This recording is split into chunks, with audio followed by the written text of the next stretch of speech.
Welcome to an Africatown Land Trust event series, new models for creating thriving Black communities and inclusive cities. Today's topic, preserving cultural heritage through affordable housing. Now put your hands together and chat. Thanks and welcome to our Emmy Award-winning Trayana Holiday.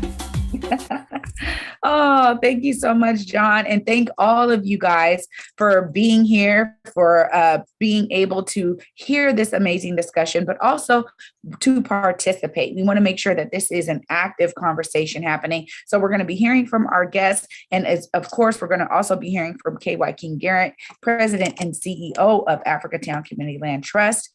But I want to welcome you officially to the new models for creating thriving Black communities and inclusive cities. This is a 4-part virtual conversation series hosted by Africatown Community Land Trust with nonprofits from 4 historically Black neighborhoods across the country. These nonprofits include Southwest Georgia Project, which launched our conversation series last Thursday. Today we have Houston Land Bank. Next Thursday, we're going to have Hill CDC, and the last one will be Avalon Village. So we are all across the country as community members, stakeholders, and nonprofit leaders fighting to rebuild historic Black neighborhoods. The challenges we face in the Central District of Seattle are not very different from the ones that are faced in Houston, the Hill District of Pittsburgh, the Highland Park neighborhood of Detroit, and Southwest Georgia. We fight to combat Black land loss through economic insecurity, that lack of access to quality, affordable housing and opportunities, and safe, beautiful spaces that promote well-being. That's why it's more important than ever to bring together experts and practitioners, thought leaders, and everyone to answer the question of how do we build thriving Black communities? Our session today, Preserving Cultural Heritage Through Affordable Housing, is the second of 4 conversations. You'll be listening to a conversation between Africatown Community Land Trust, or ACLT, CEO and President, Wyking Garrett, and Christa Stoneham, CEO and President of the Houston Land Bank, about how affordable housing development can be made more equitable, how it can be used to preserve the identity of historically Black communities, and how it can not only stabilize families, but also promote wealth building and building in Black communities. After Wyking and Christa speak, we'll open the floor to questions, and we want you to be a part of the conversation. That's why I told you this is going to be something that ebbs and flows, right? We're going to hear from them, but we also want to hear from you. And so right there in the chat, we started this off with you telling us about what you understand in terms of affordable housing and affordable home ownership. We saw some really great engagement there, but we encourage those of you who have yet to participate in the chat, go ahead and throw in what you know about affordable housing. And even if it is that you don't know anything, that's okay. You can put an IDK in there and tell us that that's why you're here to learn more. At the end, you'll have the opportunity to make a direct impact to this work by making an investment to ACLT and the Houston Land Bank. We want to be sure that you guys know to use the hashtag Thriving Black Communities as we continue these conversations online for the next 3 weeks. This way, if you're ever looking for, comments or questions around this topic, we can all convene with that amazing hashtag. So just don't forget hashtag Thriving Black Communities if you are posting things about these discussions online. All right, we're going to get our conversation started. I want to give you guys, some information about these amazing speakers here. You may not be familiar with their work, so we want to make sure we level set everyone. First up is our guest speaker. She's a community development professional with over 15 years of experience and a graduate of the only community development program in Texas. During her 8-year tenure at the City of Houston and the Mayor's Office, she fundraised over $30 million, directed over 600 community development projects and programs, and impacted over 20,000 residents in Houston's most vulnerable and underestimated communities. She was appointed as the CEO and president of the Houston Land Bank to facilitate and fundraise equitable transformational developments in Houston's most vulnerable and underestimated communities. Since its creation, the Houston Land Bank has reactivated more than $76 million worth of property. Let's go ahead and welcome Christa Stoneham.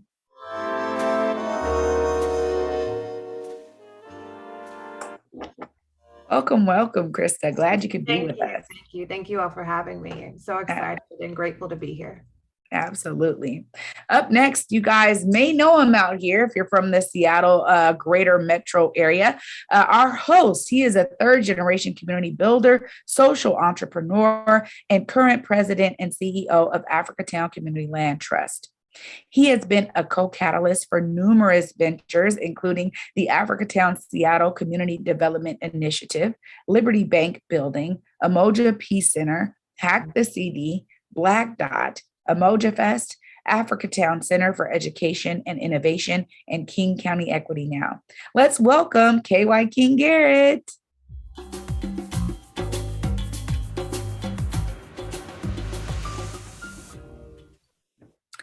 Welcome, Wyking. So glad to have you here. And thank you again for hosting this amazing virtual conversation series.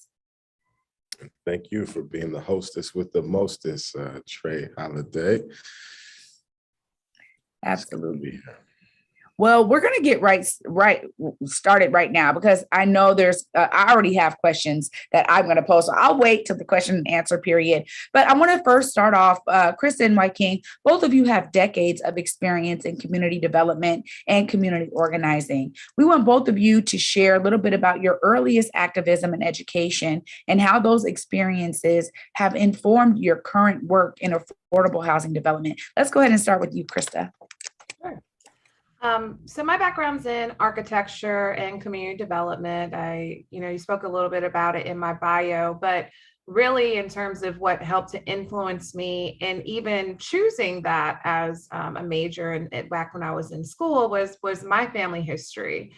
So my grandfather, who initially came from Texas, migrated to San Francisco, California, and was the first Black dentist there. But also he began to acquire property and develop for affordable housing for my family and for families in the Bay Area.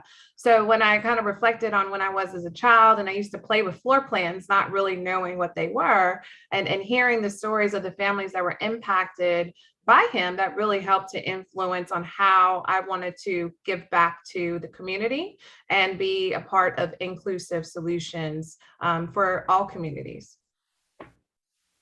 Thank you so much for that, Christa. Wyking, same for you. You've been out here doing a lot of different community development and community organizing. How does all of that experience inform what you do now at ACLT?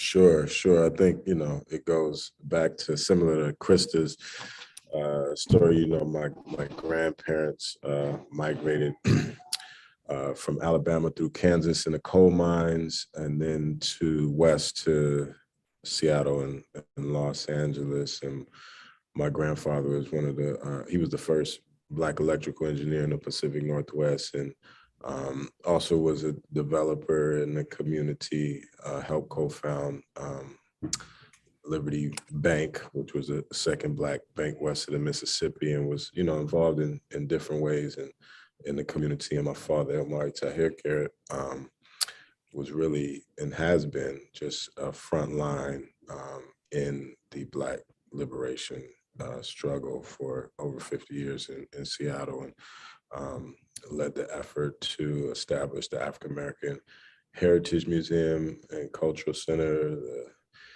the anti-apartheid movement here in Seattle. So I was kind of raised just kind of being present, right, and seeing what it means to claim your agency and be active in shaping the world that you live in, or the community that you live in, or the city that you live in.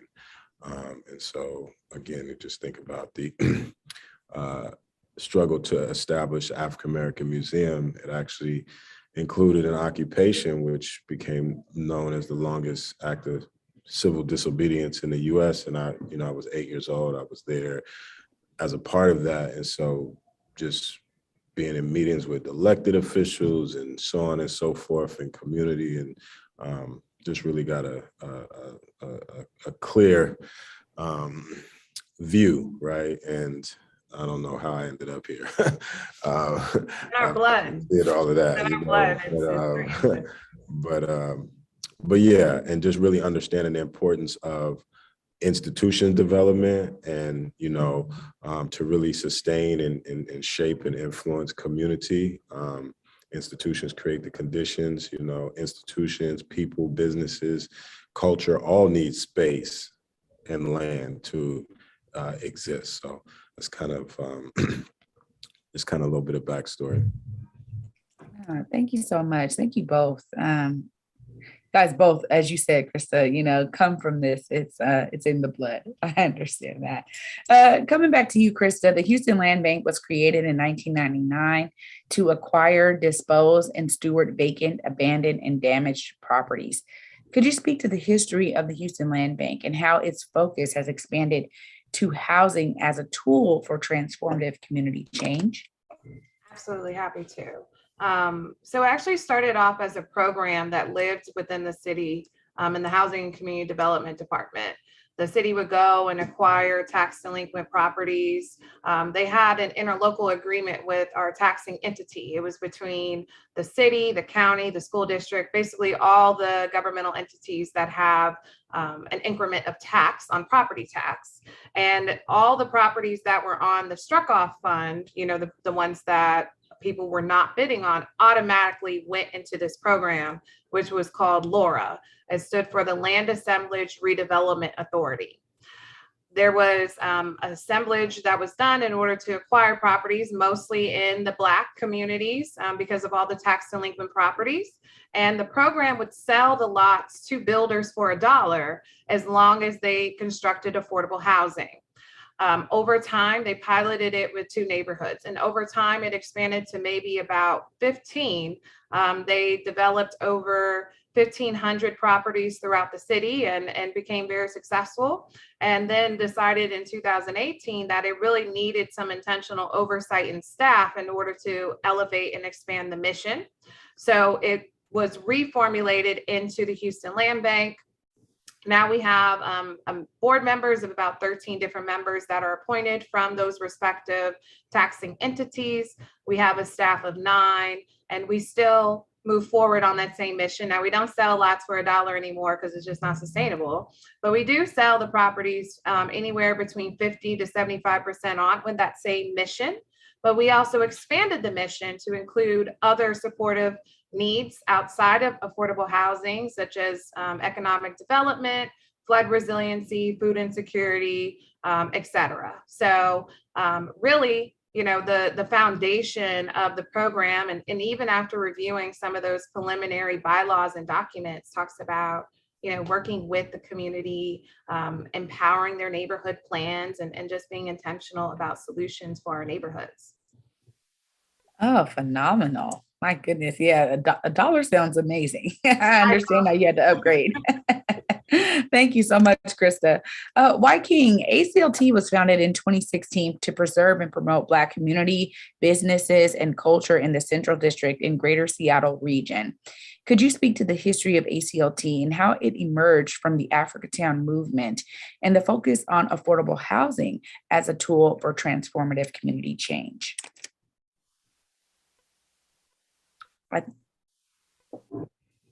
Yes, definitely. So, you know, growing up in the Central District and Triana and others who have been here have seen and experienced the rapid amount of and the significant amount of displacement that has happened. So just living through that and watching a community that I knew, grew up in, just dissipate before our eyes, you know, our work just in, you know, community was like, well, if the community's not here, then what work in community is there? And so, you know, just the idea of, you know, the community of Chinese people anywhere outside of China is pretty much referred to as, you know, Chinatown. You know, there's Koreatown, there's Little Italy's, you know, there's, you know, Little Mexico and so on and so forth. But, you know, Black people and even just, here, it's New England and, New Hampshire and New Orleans, right? Like, so many, we see people with spaces that they occupy having a connection to, their places of origin, right? And just having that bridge. And we noticed that we didn't have that in the narrative around Black people and Black space, whether it was in, the CD or South Central or Harlem or wherever it may be, was negative, right? A place to escape, avoid, et cetera. And if you think about the narrative around Africa itself, also, again, a place of, famine, civil war, right? A place that is in need of aid, right? Not a narrative around birthplace of humanity where arts and sciences and different things, started in our communities here, not, having that narrative around how much richness and, the soul of America that emanated from these Black communities, the cultural forms, et cetera. And so it just started with first, reclaiming a narrative around how do we create spaces that reflect the Black greatnesses and contributions to the world going forward. And in 2014, there was a planning around the City of Seattle 2035 plan. And when we looked at that, we did, in addition to just seeing our community dissipate, we didn't see our community in that plan, which was the comprehensive plan for the city. And so we initiated a plan, Black Seattle 2035. And simultaneous to that, the Liberty Bank building, the Liberty Bank site, the original Liberty Bank, which had went out of service, like many Black banks faced, demise through institutional practices and had become Key Bank. But Key Bank was leaving the community, and there was understanding that if they left, it would come back to the community. And so when they closed that branch, my father began to initiate a reclamation of the site, and we mobilized community to hold true to that, make true of that, promise and coming back to the community. At the same time, a site, 23rd and Union, the Midtown Center site, the family that owned that, which had been it wasn't Black owned at the time, but had been a place of Black businesses, Black culture, barbershops, et cetera, for many years, was also coming up for sale. And so there was a strong push to acquire it, because if we didn't, we knew that community wouldn't be present like so many other sites. And so in searching for a vehicle to hold land on the community through our, kind of planning process, we identified the land trust as the vehicle that would acquire and develop. And so that's how the land trust was established in 2016 to, again, hold property for the benefit of preserving and facilitating a future for the Black community that has called the Central District in Seattle home for 140 years. Yeah, absolutely. And it's great to know that history. It really helps to cement our discussion here. So thank you both. We want to talk a bit now about some of the successes, and I'll start with you, Wyking, because just this February of this year, ACLT broke ground on Africatown Plaza, which is a $60 million, 7-story mixed-use development that will provide 126 units of affordable housing. It's also located right here in the Central District, the previously Red Line neighborhood. Can you speak to this as a success and other successes that ACLT has experienced with regard to your work in affordable housing? Sure. I would say that the first success is really changing the narrative and the conversation, because at the time that we entered, into this conversation about the Seattle 2035 plan, mitigating displacement and things of that nature, the Central District had been written off, and there were other areas such as Chinatown International District and Southeast Seattle that people were focusing on, anti-displacement strategies, right? And that the narrative was that, that ship has sailed for the Central District. And so we were able to, one, change that, two, prioritize, actual, Black people that have been in the city before Washington was even a state, as in need of and deserving of repair, restoration, right? Reparation and restoration. So I think that was the first thing, and it really kind of changed, becoming a vanguard voice, changed the conversation and created a different policy environment for not only our projects to move forward, but other projects in other communities that are facing the same challenges to begin to have an opportunity to really implement and have projects to get funded, right, and get resources. But Liberty Bank building, which is on the site where the original Liberty Bank was the first project that we were involved in, which is 115 units over commercial space. And we were able to enter into an MOU through advocacy and working with community, Black Community Impact Alliance and Bird Bar Place and affordable housing developer at that time, Community Capitol Hill Housing, to enter into an MOU that prioritized the future use of the space, which is now, open for 2 years, to be rooted and continue the legacy of the initial Liberty Bank, which was to give access to economic mobility and opportunity that was being denied to the Black community. And so building on that, the Africatown Plaza site is across the street from that project. And the first project where we're the lead developer on, and as you said, nearly 130 units. And so we broke ground and we're looking forward to that. And not only, so that's 14 months out, and again, these are demonstration projects, because one of the things is that, community spirit in many ways have been defeated also by the things and not feeling that anything different could happen other than what was happening, which us being erased and displaced from this place that provided us, fertile ground to grow and rich culture and all of that. And so these projects represent brick and mortar possibilities of what can be at a much greater scale, right? And so now we know that there is a way forward if it's invested in and if it's pushed forward. So I think those are some of the successes from just those projects. We also acquired a full square block, which was formerly a nursing home, Cato Nursing Home. And that was going to be 300 units of unaffordable market rate housing that would only further the displacement and not allow people to stay or come back to the community. And through community mobilizing, Africatown Community Land Trust was able to acquire that site for $14 million in October of last year, and then repurpose the building, which was initially served the Pan-Asian community, Japanese elders, and repurpose that building to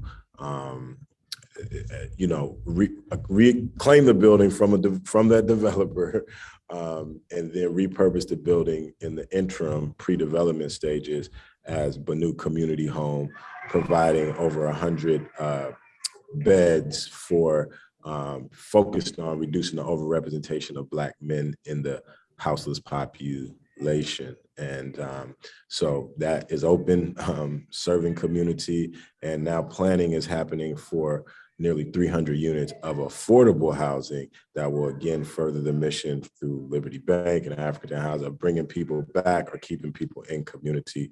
So those are some of the successes that we're proud of. And I would say the last one is just repurposing the former Fire Station 6 as a William Gross Center for Cultural Innovation. The renovations are nearly done, and so that will be opening in this summer, providing coding, 3D printing, VR, AR, just opportunities for, creative economy, innovators, all of this brilliance that's always been in our community, entrepreneurial spirit always been in our community, to be connected with the larger ecosystem of knowledge-based industry and economic opportunity that has grown around us, but without us.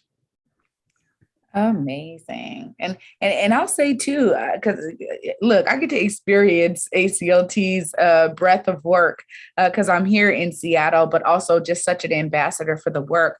That what I love too is that community is responding to ACLT's presence and saying, look, we need to go to them. They're the development experts now in our community, the ones that are known and trusted. And I think that's also a layer of, just being very intentional to stay committed to the community. I think people really experience that and resonate with that message. So thank you so much for that great list of successes, Wyking. Coming to you, Christa, it looks like, let me see here. Okay, sorry. The Houston Land Bank, you reactivated over 2,000 properties since 1999. So can you speak to this and other specific successes that HLB has experienced in regards to your work around affordable housing? No, absolutely. And I also want to build off of some of the things that Wyking said, because shifting from a program to a leader in community development is changing the narrative, right? Because we have been, in a sense, behind the scenes of a lot of different mayoral initiatives that have taken place since '99. But where we're going now is really exciting. And I'm going to speak out their successes because they're still in formulation, of course, right? Community development doesn't happen overnight. But I absolutely want to echo his point in terms of an ecosystem, because when I'm designing solutions, I don't consider myself an architect in the traditional sense. I consider myself an architect of impact, right? Creating an ecosystem and a layered approach on impacting not just the home buyer, but also the builder, right? And the surrounding community. Can we get involved in rehab? Can we create places, right? It's not just creating a home for that one family. We're building legacy. We're building stories, right? So one of the exciting projects that we're actually kicking off in 3 weeks for today is our first master plan development. We acquired maybe around 6 acres or so in one of the communities, and it was a brownfield. It was an old yellow cab site that had fuel tanks underneath it, and it was contaminated land, and it's being cleaned up right now. But we're being intentional to say, one, this property was contaminated, and we are proactively building a solution to address it, because we have a grant with the EPA in order to target specifically brownfield developments, right? We're going to kick off a master planning session with the community, help educate them more about what is a brownfield, but then of course, being a part of that reimagining and reclaiming, right?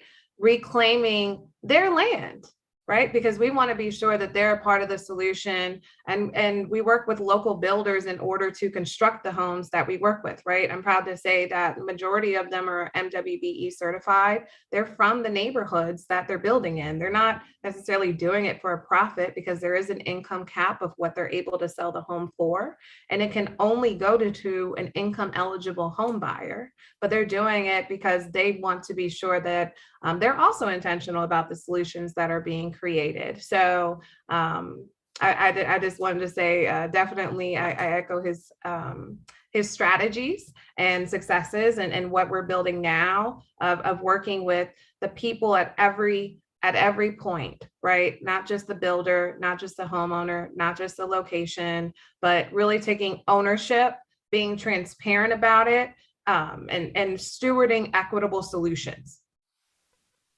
Thanks so much for that, Christa. And it's very inspiring to know that this kind of work is really taking, amazing shape across the country. And you're right. I mean, it's just so imperative. So to know that there are people out there in Houston who also understand the value of their services, being geared and targeted towards, the affordable home buyer, just amazing to hear that.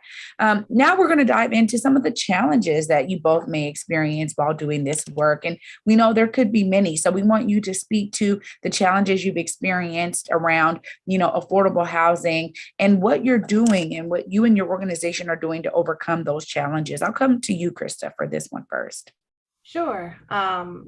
Most people know this, but Houston is the 4th largest city in the nation that doesn't have zoning. So all of the developments that have taken place have been market driven, and I'm assuming most people already know the history of how most communities were developed, regardless of what city, right? There was the redlining practices and other exclusionary practices to make sure that Black and brown people did not thrive. So some of these communities are still in the same position, right? So definitely not having zoning is a challenge, but I also understand that zoning necessarily isn't the best solution either, right? But I bring that to say, in terms of just environmental justice is a serious issue here in Houston, right? We're an oil and gas city. There's some areas that are referred to as cancer clusters. There's also, other light industrial right across the street from a park, because there's no policy really to help drive that away. So going back to a little to the grant that I spoke of with the EPA is really, I think, a step in the right direction. We also have assembled an activation committee of other aligned partners who have that same mission to be proactive about solutions. And there's really not many people signing up to be a part of helping people move or help clean it up, but I am, right? That I think is the right approach in order to really be proactive, but also helping to react to some of the systemic injustices that have taken place in the area. The last challenge is definitely affordability, right? The affordability of land. I think I just saw a study just today about saying how the median price has risen from 150,000 to 350 over the course of 10 years. It increased, I think, by almost 40,000 just in 1 year alone. So definitely the affordability of land is also a challenge, as we are providing subsidies to our builders, right? So they can go out and construct. We have to be sure that we're able to afford the properties in order to reactivate them for that end user. Yeah, absolutely. Thank you so much for that, Christa.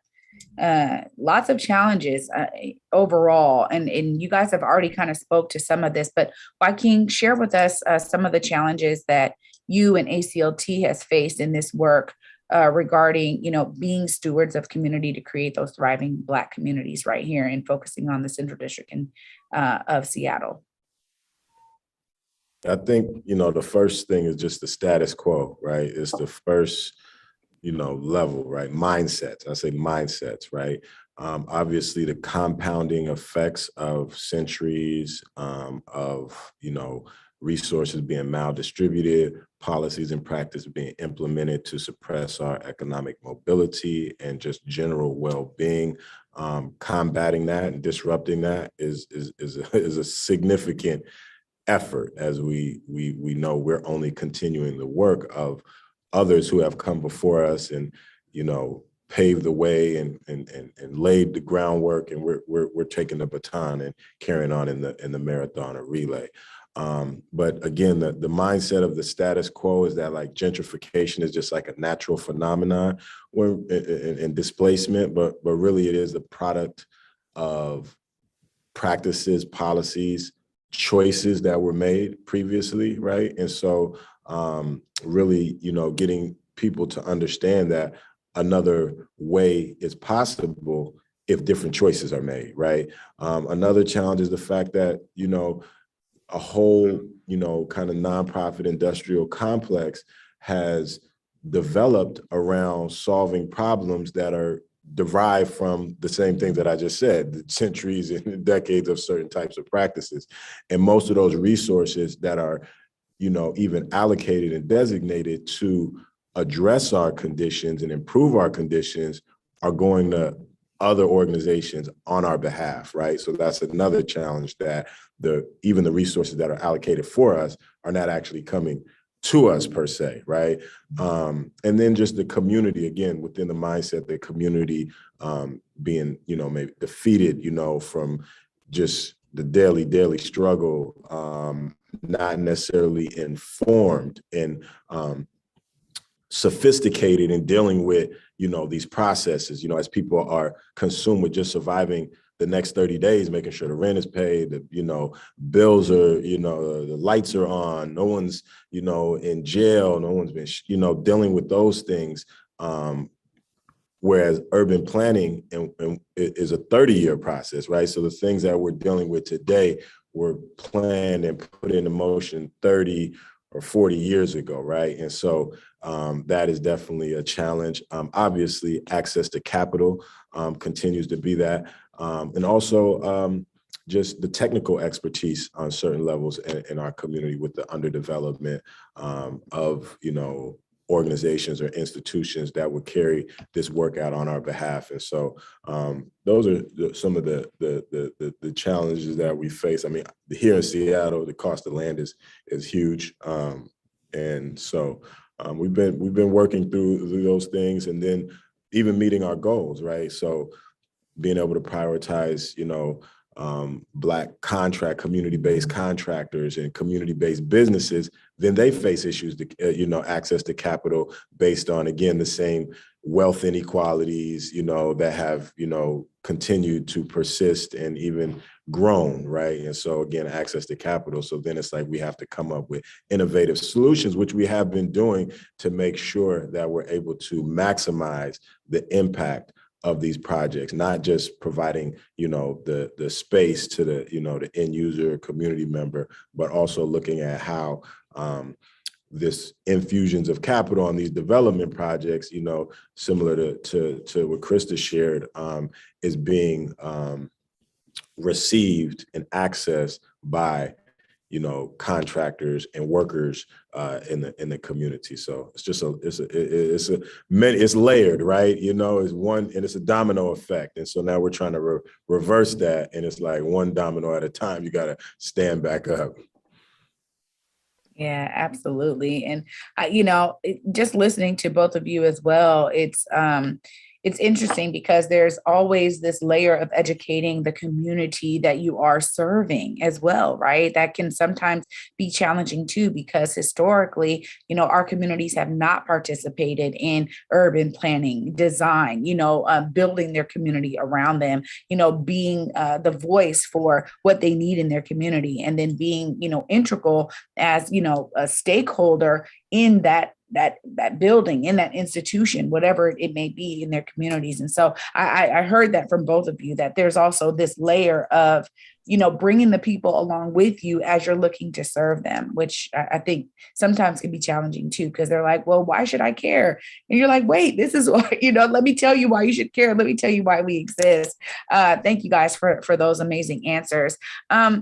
As we kind of look at, successes and challenges, we also know that there are a multitude of ways that you have to be innovative with this work through affordable housing. And we see it in multiple ways, like unique partnerships, models, doing different things. I'm going to come to you first, Wyking, because we know that ACLT, you guys have to do some additional work to preserve that cultural heritage of Black neighborhoods to prevent displacement. And one of the examples we know of that ACLT has used is, public artworks being curated for Africatown Plaza to honor the legacy of Black families in the Central District. Can you speak more to that and how you're utilizing those kind of measures in your development to preserve cultural heritage? Yes. Well, one of the things, we look at our projects as the living memorials. We don't want to just become murals and plaques and, statues, in a community where we were actually living, moving, creating, and growing and experiencing, right? And so starting with Liberty Bank, there was 9, community-based artists that were commissioned, and, probably about $300,000 that went into telling the story of the Liberty Bank building, the Liberty Bank, and the community that used it, right? And so that was kind of a start with that. At the Midtown or the Africatown Plaza site, one of the things that we did was a temporary activation on the site before the buildings that were there were demolished, right? And it was a 30,000 square foot mural, outdoor living room, where there was a, coffee table, so to speak, with a photo album of photos that were submitted by community members of their experiences in the Central District, and events that happened in that space to activate it, to really project the future that we wanted to see permanently, and some people are like, why would we do this if they're going to tear the building down, right? It was really to make it more concrete, right? Because you have to provide experiences that people can really feel, they can, see, touch, taste to make it real, these abstract concepts around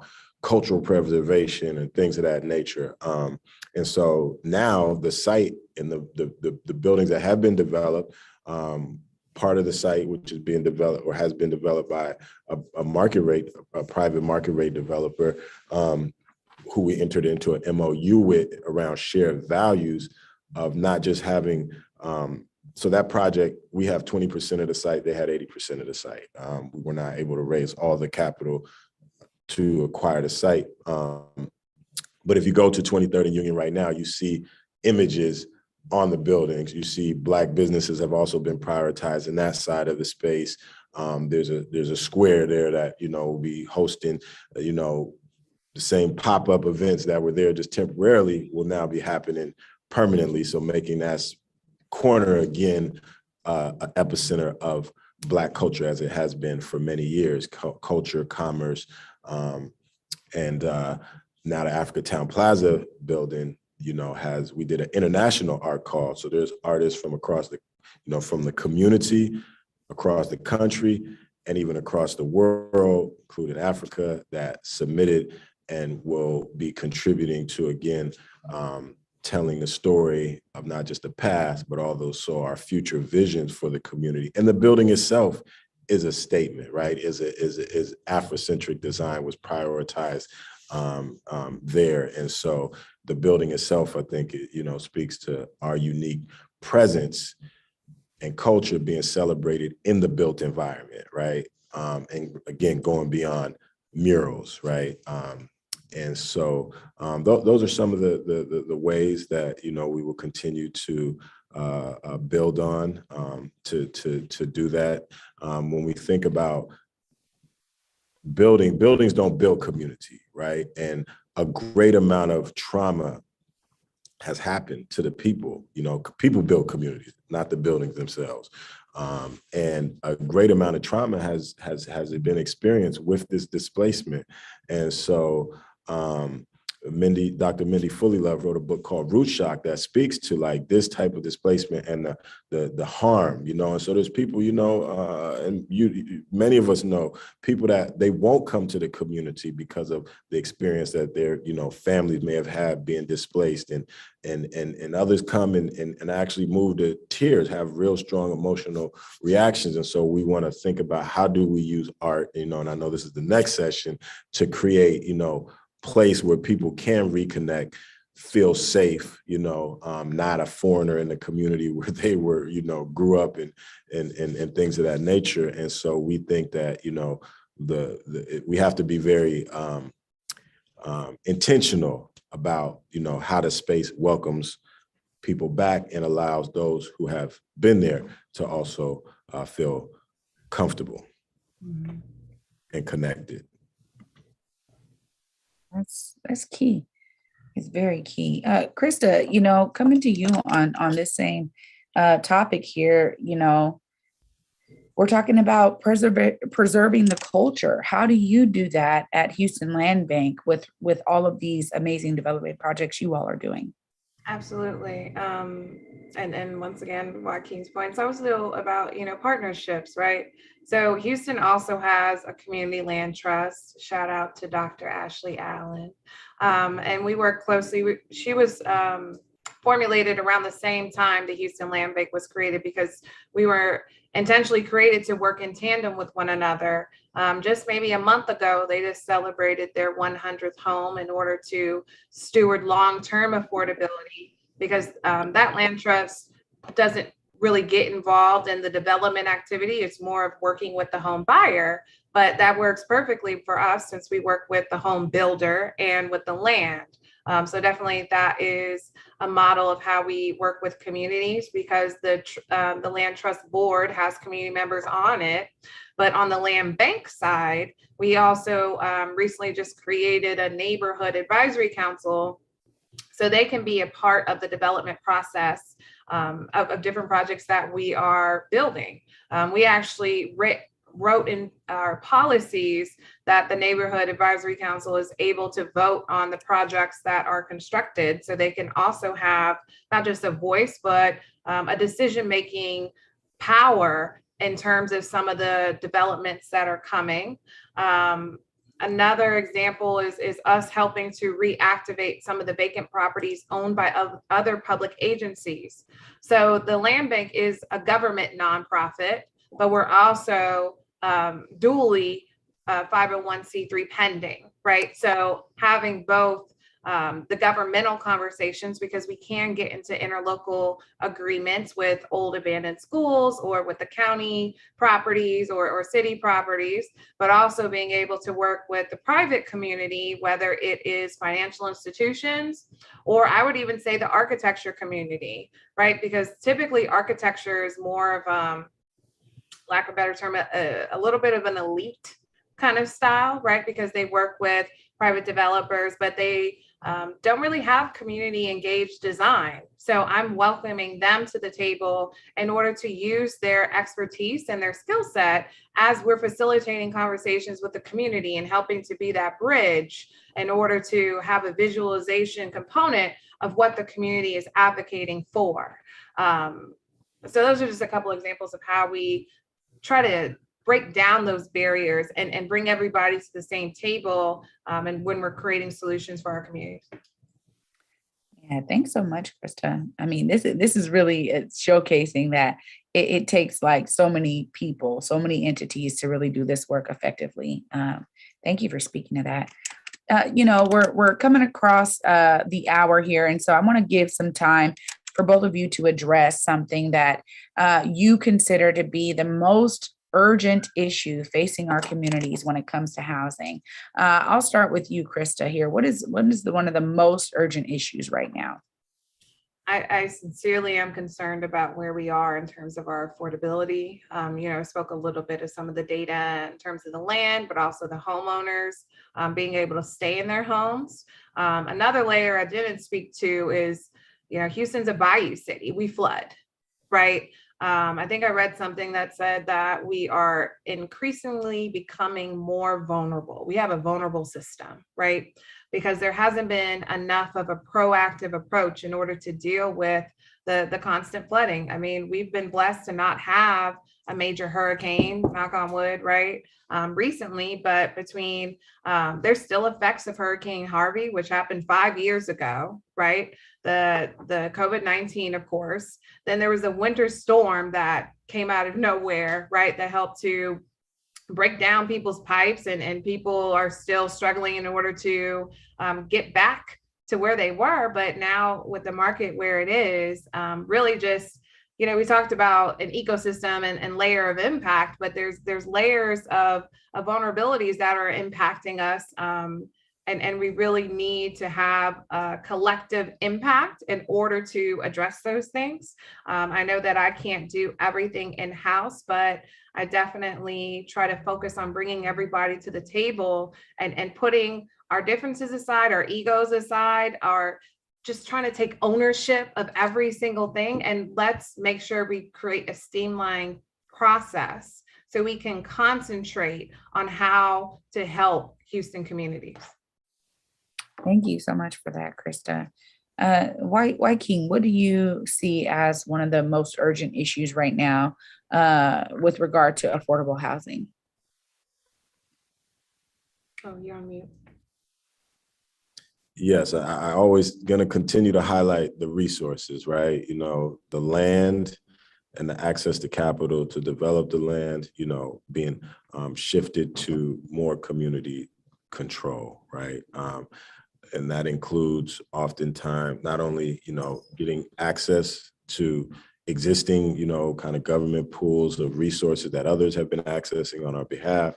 I think it also includes the nonprofit and philanthropy sectors repositioning themselves in terms of not being like benevolent, whatever, we need to come up with a solution for you, give us more money so we can solve the problems for them, right? And really being champions for community to receive resources directly by leveraging whatever relationships and positioning they may have, right?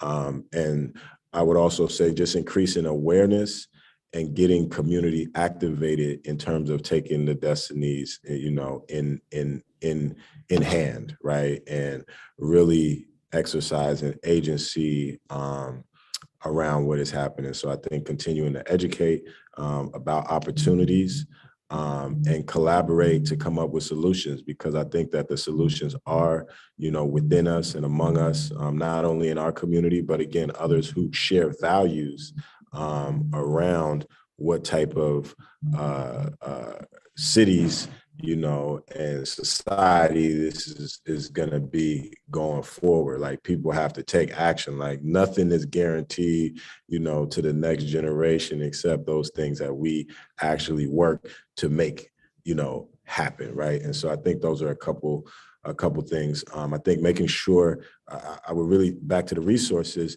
making sure that the $3 trillion from the American, Recovery Act and the infrastructure bill are getting to communities, are being allocated and positioned to be reparative and restorative. That money is on the street. That money is coming. That money is in the pipeline. And so communities and others should really be getting active to watch the dollar from the top all the way down to the street and to the impact, So I think there's a lot of conversations around these things happening, but people's real lives are still happening. We have to make sure that impact is actually getting to the people and not just being, at the policy tables and things of that nature. So we have to really be mindful of that, particularly going into this economic environment, where, as Christa said, those who have been vulnerable, and dealing with layers of vulnerability are even more vulnerable, as they say, when America has a cold, our community has, pneumonia, stage 4 cancer, COVID-19, what do they call it,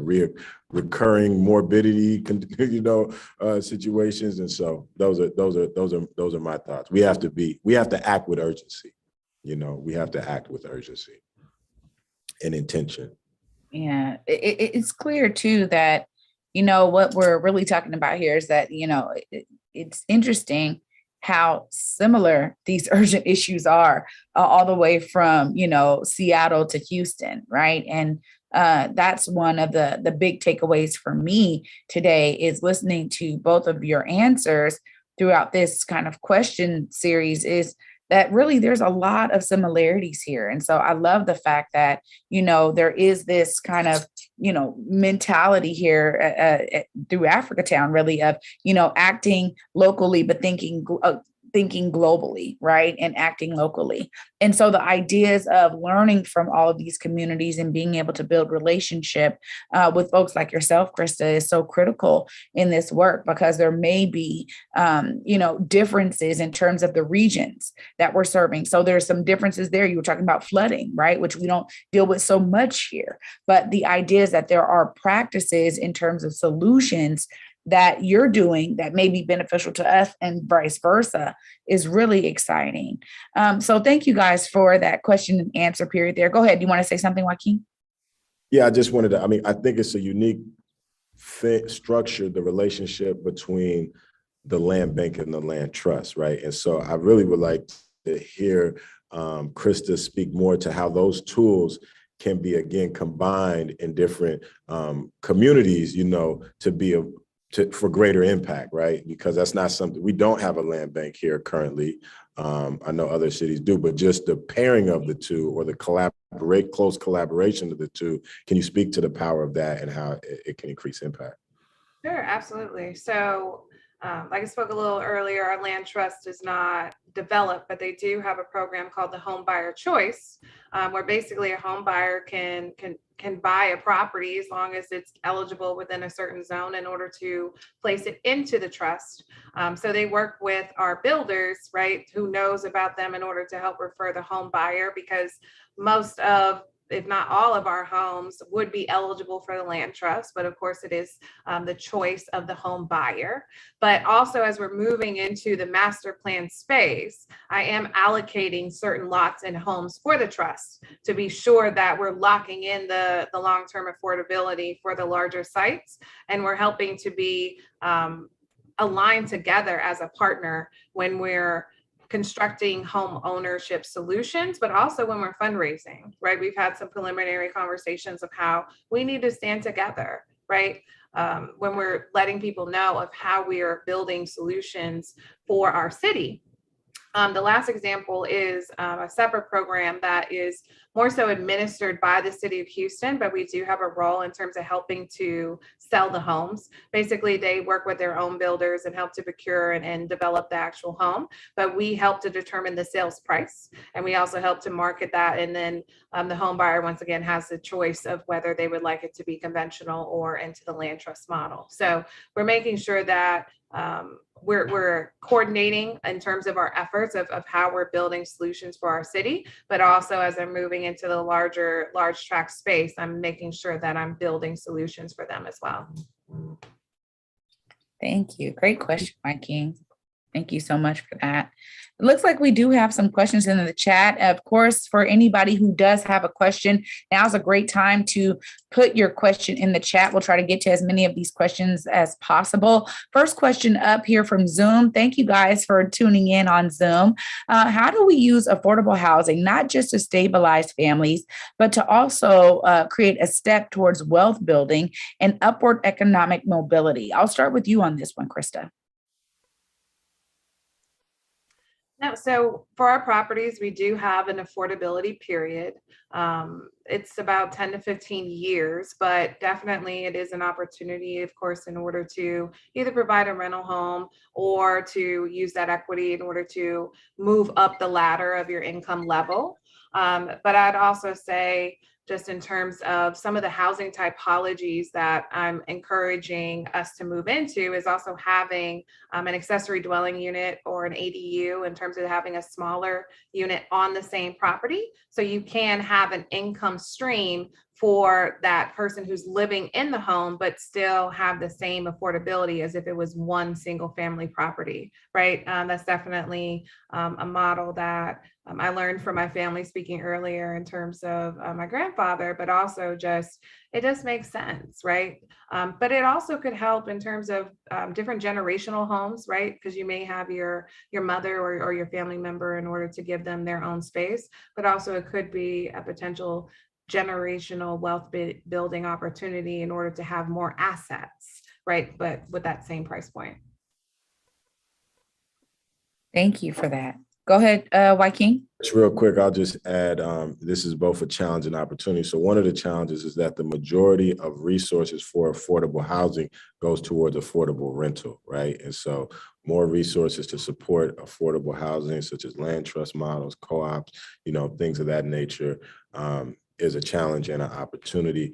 One of the things that we are doing, that was a great question, because what we don't want to see happen is we're building this affordable rental, we're providing, and people are accessing opportunities for economic mobility. And when they get to the place of, purchasing to build that generation or derive equity, they have to then move out of the community, right? And so we are working on affordable home ownership solutions, kind of more at scale right now. Kind of the traditional land trust model is single family residential, which doesn't get us to the scale in terms of how rapidly the displacement is happening, right? And so we're looking at different, models around condo structures, et cetera, to get some affordable home ownership at scale into the community as well. So we have one project that we're piloting now that we're looking that's looking promising. And then I think the other aspect of that is just back to Chris's point, is the legacy property owners that are in the community, getting them assistance and figuring out solutions so that they can be part of this process as well, and not just be faced with the pressures of selling because of, taxes rising and different things of that nature, but they can, and then there's, even when they sell, they're not deriving the full value of the property because someone's coming in to acquire it to then develop more value on it and capture that, right? And so that's another significant area of focus for us, particularly in this year, to strive to get some of those solutions, and other organizations like Wanawari are working on that, and Ruby Holland with Keep Your Habitat here in the local area. So that's something that we want to continue to lift up and push forward. That's another thing I wanted to add about the property tax accumulation, right? Because we can get them in the home, but they shouldn't be appreciated at the same rate as everybody else. Now, I haven't necessarily figured that one out yet, but that is something that I'm advocating for on the policy side of advocating for. If I can prove to you this is an affordable home, how can you help to make sure that they're not facing the same as the market rate on the back end, right? Because I'm setting it up for their long-term success, but you're accelerating their displacement. So that is something also that's a challenge, but it's also a challenge I'm up for. Amazing. And you actually indirectly just answered one of the questions here, but I really thought it was a great question that I was going to be posing to ACLT there. Another one from Zoom, just to kind of frame that up, because they were saying out there, again, thank you to all the Zoom watchers. ACLT is doing a great job of developing land for affordable housing and home ownership. But what are they doing to support existing Black homeowners in the CD and their challenges to hold on to their land and homes? So you really answer that, Wyking. And shout out to Ruby Holland and shout out to Wanawari. There's some amazing leaders in this space of how do we ensure that our homeowners know about access, resources so that they can hold on to their homes and keep their land. So thank you for answering that, Wyking. And thank you for that question from Zoom. Oh, you're muted, I think. Yeah, just one specific solution, one specific thing that ACLT is doing right now while we're striving to build,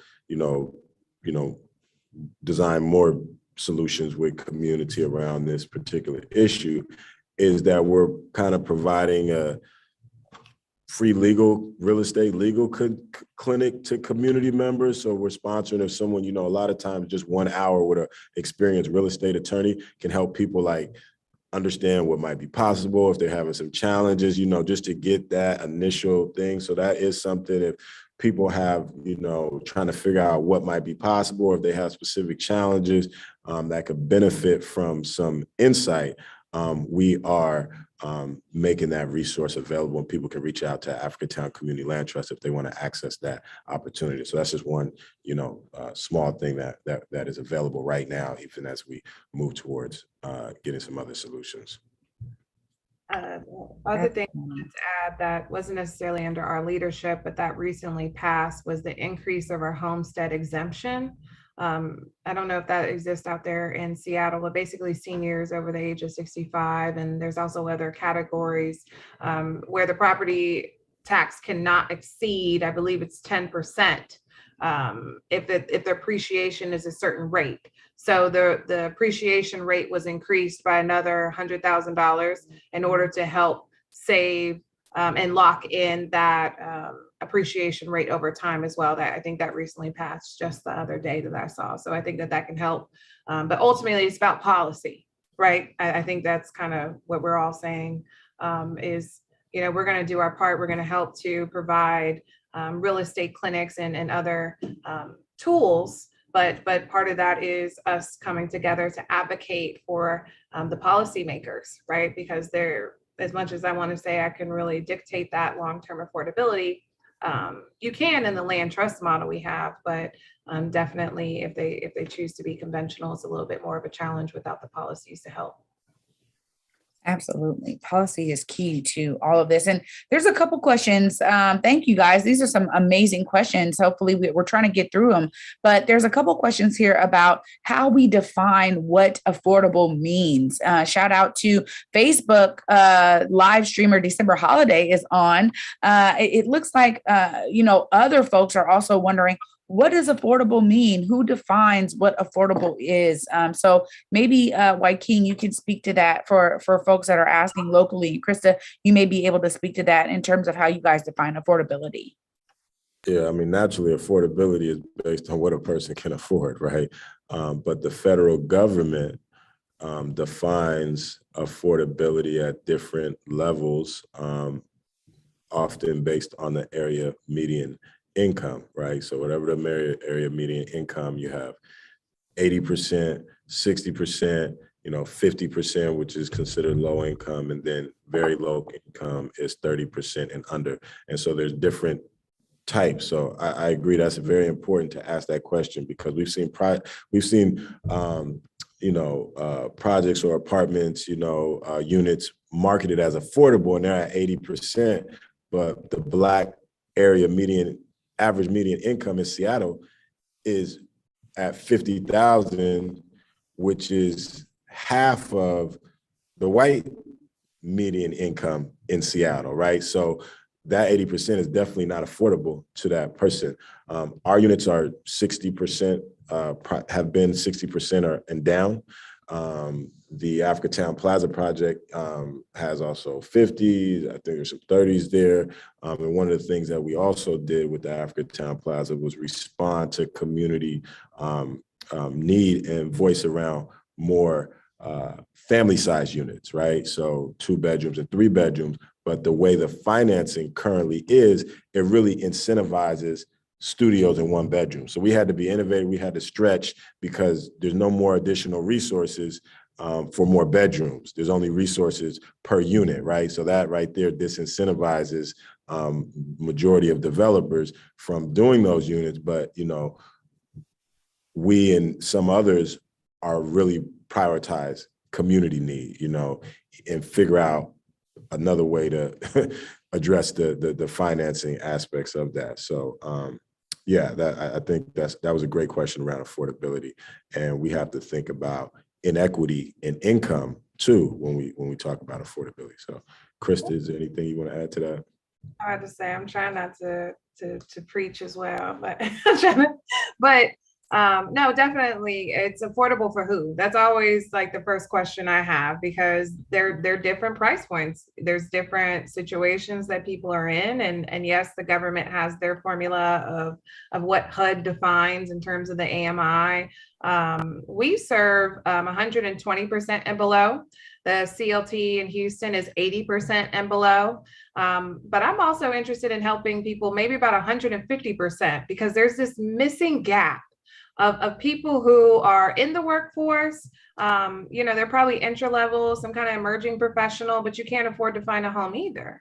So it's really building housing solutions for all family types, and then going back to partnership again, because some of the financial institutions do have great products to help lower that front cost of whether it's no down payment assistance or not having PMI. Definitely, that private mortgage insurance doesn't help either. So just trying to build creative solutions when we're saying affordability, because it is not going to be a one size fits all approach. It really is creating different solutions for who we're serving, because it's affordable for who. Yeah. Thank you guys for that. And great questions from the chat. We also have an updated question here from Jules on YouTube that they just saw that Amazon pledges $23 million to build affordable homes in Seattle. Is some of that money going to Africatown? They're asking, Wyking. We are definitely advocating for that. We are in communication.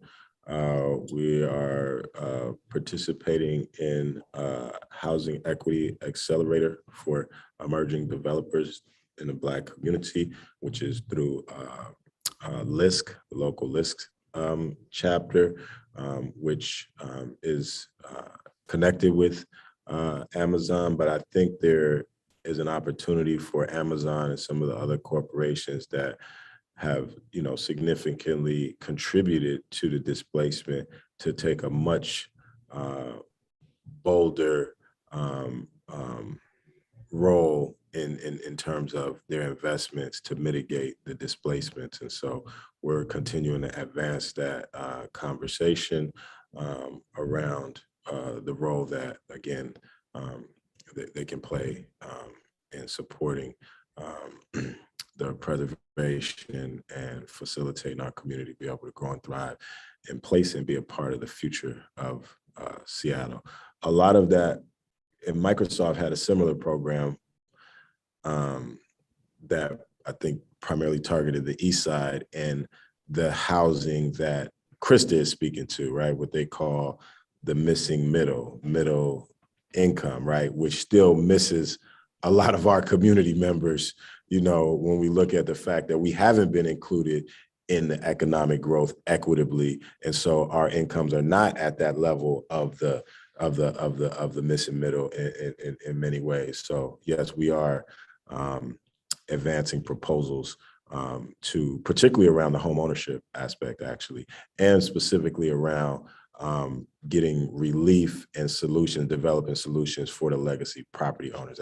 Those are some of the things that we're advancing in that conversation. Thank you. Well, thank you for that. And there was a question here that was kind of similar to what you just described there. You know, as people do make good money, how do they tap into some of the community building that's happening when oftentimes, you know, the fact that they do make good money prices them out? So thank you for addressing that, because I think that there are ways that people want to be plugged into, you know, what they consider their community, right? And they want to be a part of that. And so how are we thinking about mixed use of, you know, lands and houses and home ownership opportunities, so that we're building communities that are not just, everybody there isn't just looking for affordable housing, but there are some there that are looking for that market rate, or, you know, but they want to be a part of that community. So shout out to who asked that question. I'm going to get right back to it because I thought that was a great question there. So thank you so much for putting that in there. Also, we have a really good question here from Melanie. Really talking about Washington State, how they have the opportunities to preserve historic properties, as well as assist buildings that house artists. So as far as land banks or land to be acquired, has this been taken into account? Some of that work around building preservation. She says often these buildings are beyond eminent domain law and are protected in several ways. So they do protect veterans, Native peoples. They have particular rights that we may want to look into for acquiring land. And are those being considered? We have not been in that space, and I would be interested in how, you know, just those classes, protected classes, are being addressed. You know, Black people have endured, you know, centuries, you know, continuously. How we will be addressed as well. It is exciting to see, like in a building like Liberty Bank, that we do have so many artists accessing the affordable, you know, housing there, entrepreneurs, right? You know, that haven't got to the next level yet. They're not, you know, multi-million dollars, so they're still building their business, you know, and they're able to access, you know, and find affordable housing there, and creating a community of creatives, entrepreneurial people, and supporting them. So that is something that we have been excited to see, but we haven't been in the preservation space, particularly. The fire station is a building that is, you know, landmark for preservation. So that structure will stay there. But most of our work has been in new development. Thank you for answering that. And lastly, Christa, is there anything that you guys do around preservation, because you guys have been doing so many different projects and actually restoring buildings that may have that? I don't know if Houston has buildings that are, you know, hey, this is now a historic landmark, it's preserved in that way. Are those kinds of properties folded into your work at all? I would love to, but no, not yet. I mean, I would love to be a part of adaptive reuse, right? If there was something that, whether it's a historic landmark or not, it just has the cultural history, right? Because at least in Texas, some of the knowledge that I'm aware of, at least, I'm no subject matter expert, but some of the steps in order to even designate it as an official historic landmark, most of these community assets that are treasured by our residents don't qualify. Right. So they get torn down, and then you see the plaque. You'll see the little plaque there of what was there, but there really was no protective measures in order to protect So definitely being involved in conservation, and helping to restore that history, right? Going back to the earlier question about what does it look like to preserve culture in the neighborhoods is preserving some of our spaces. So that's something that I would love to do. Of course, if we are able to afford it and able to revitalize it and for a bigger purpose, but we have not gotten to that space yet. Well, I just want to thank everybody for amazing questions. And before I turn it over, I think one of the things that I wanted to make sure we address here, particularly with Christa on today, is as Black community members are kind of sometimes moving outside of Washington State because they can't afford to live here, we're also now flooding into areas like Houston, right? And, we're doing new developments. We're coming with, our Pacific Northwest dollars into Houston. And I think it's also very important for us to think about how we don't move away from our neighborhood, which has been gentrified, and then we move to other areas, parts of the country, and then become the gentrifier. So that's just one little tidbit I wanted to add here. I think it's really important because I know a lot of people are flooding to states down south, looking for that affordability. They want the big home, but they don't want to spend $1 million to get it, right? And so, Christa, I know we had just talked briefly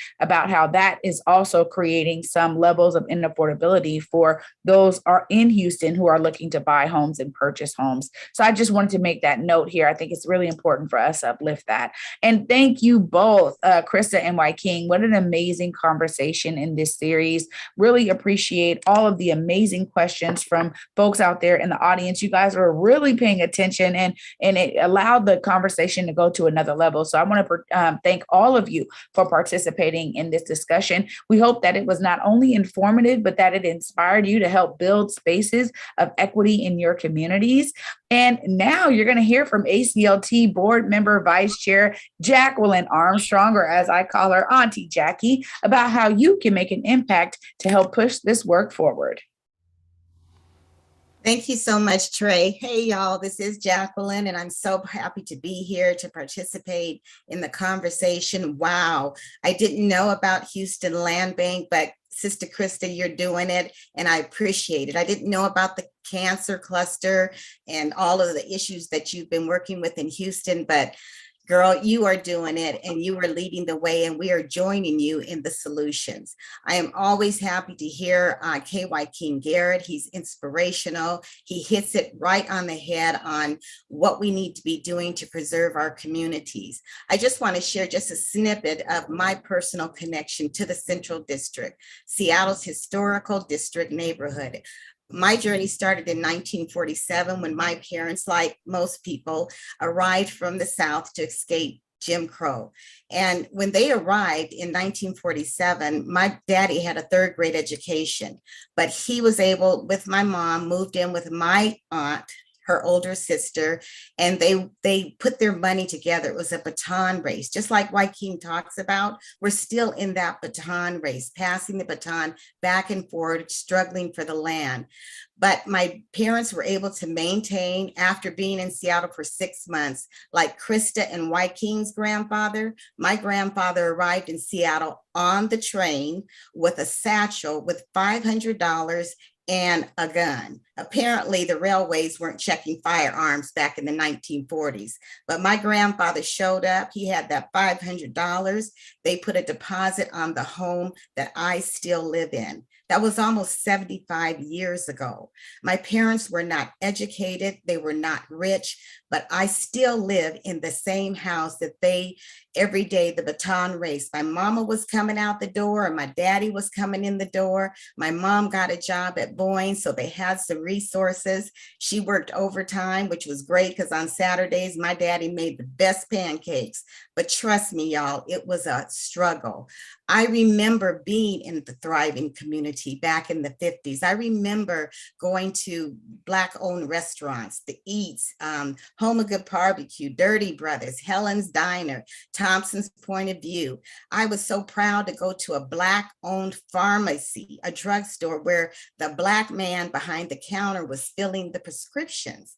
they had the best comic section in the world. I mean, my parents knew the Jordans, so I would go in, speak to them, be polite. They had the great comic section book. And then I would go to the Facts newspaper, a Black-owned newspaper, and deliver papers for them, because it was the way of connecting our community with celebrations and who to vote for and just information. So I know I have a lived experience with the CD, but when gentrification hit, it was traumatizing. Seeing the Black families leave that I grew up with, watching people come into my community that looked at me as though I was a foreigner, it was traumatic. But somehow, I believe one other board member reached out to me and told me about the work of ACLT. It matters to me because it directly mirrors my parents' morals and values. This is the work.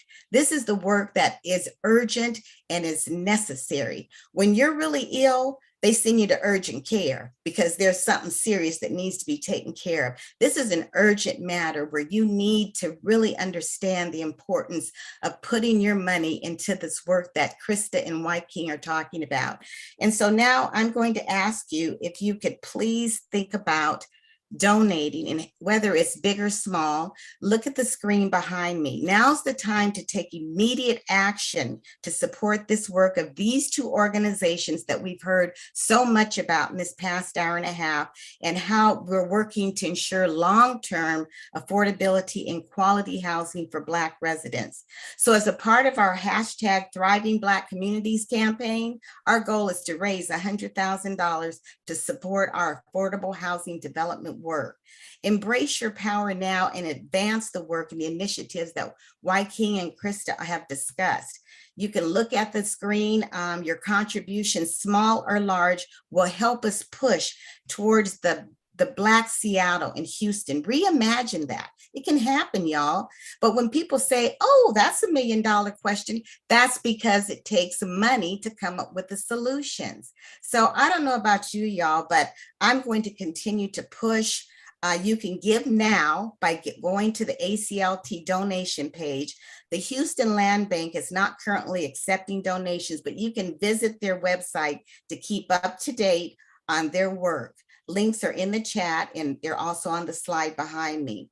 So again, we want to give you a couple of minutes to donate now. It's emergent. It's hurry up. You got to do it now, because you might put something else later off in the day. You've enjoyed the conversation. I've learned so much, but it's immediate.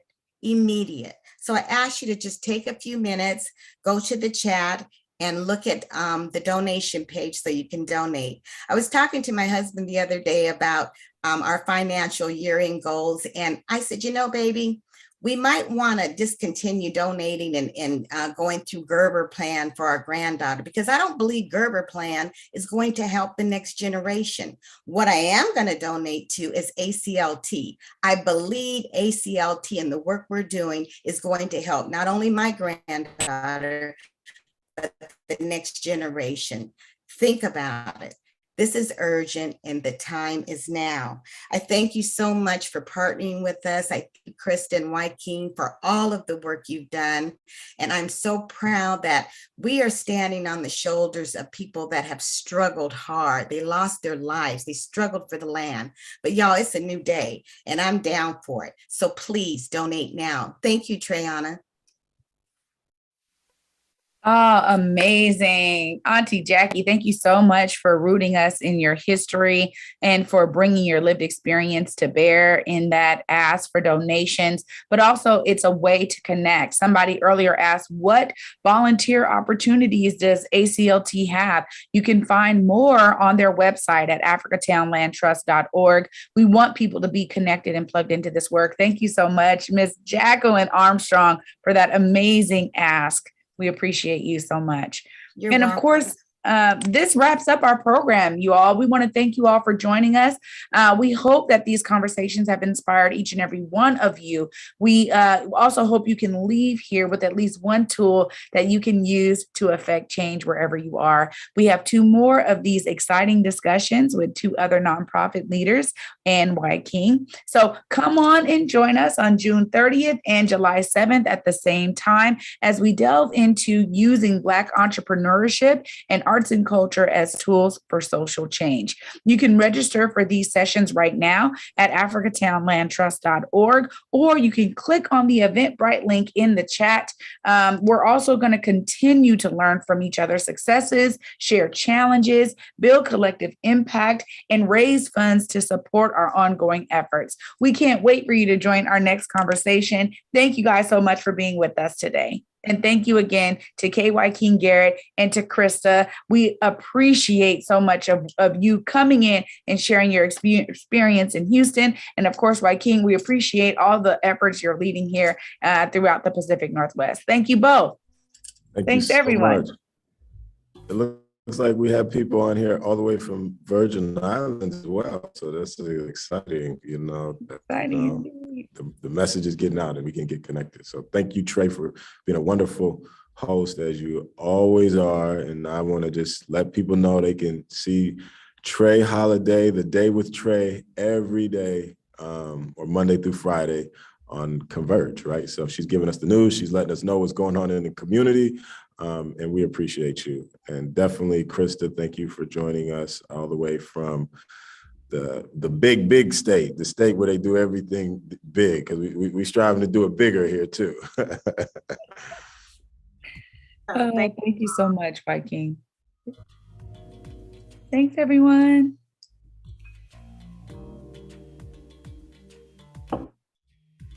Again, you've just attended New Models for Creating Thriving Black Communities and Inclusive Cities.